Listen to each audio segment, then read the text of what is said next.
I don't know if you remember me, but I was here last year to do a little presentation. And I struggled so much with my English and managed to do so many mistakes in 35 seconds. They wanted to introduce a new category this year. Yes, best worst presentation at an award show by an almost non-Canadian in a foreign language.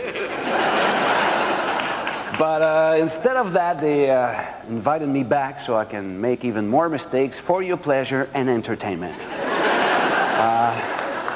Actually, thank you.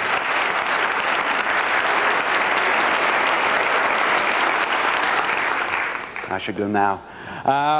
Actually, they asked me back to talk about Canadian movies. Yeah. And I said yes right away. Once again, my vanity took over my reason. I said to myself, that's great.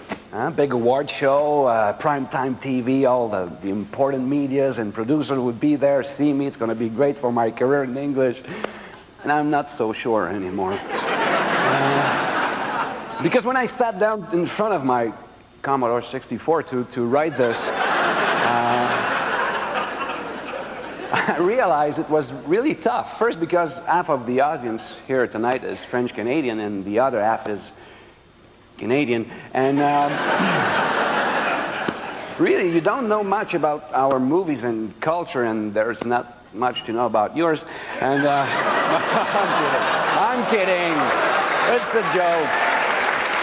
I'm kidding. I know a little. I've watched Friends and The Sopranos a couple of times. No, actually, that's exactly what we have in common. Both of us are just trying to resist the invasion of the American culture. And that's why they have the Oscars, and you have the Genies, and we have the Jutras. And of course, it's not fair because we can win both or either a Genie or a Jutra, and all you can win is a Genie. But hey, in 2 years from now, you'll still have a baseball team, right?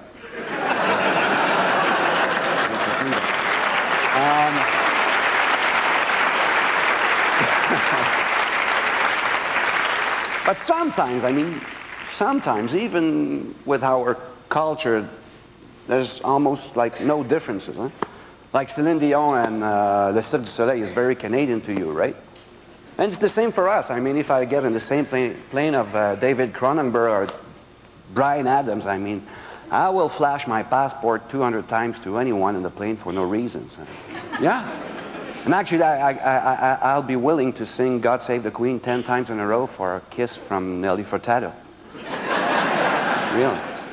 Okay, now I have to get on with my official presentation because that's why I'm hired for.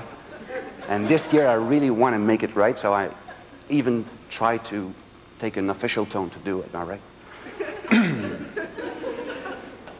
Of course, what are Canadian movies without Canadian musicians?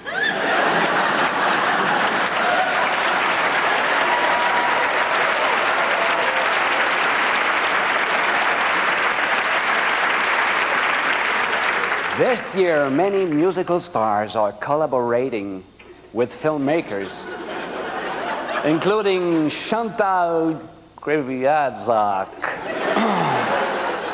They do that on purpose. They know that I struggle with the language, and they throw somebody from Winnipeg.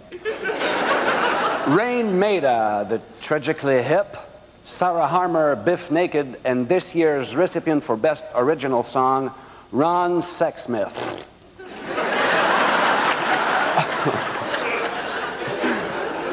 All these megastars have enhanced, you know, I'm reading so much, there's a little jerk in the prompter, and I'm jerking myself. I'm going like this.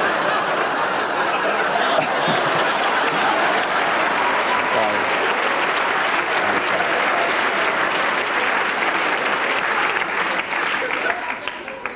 Have enhanced. I was in the middle of a sentence, and I don't remember the first part, so I'm sorry, all right? Canadian film with groovy soundtracks. C'est un mélange cool. Maintenant, we have a treat for you. Coming up is a jeune homme whose disc Morning Orbit is almost platinum.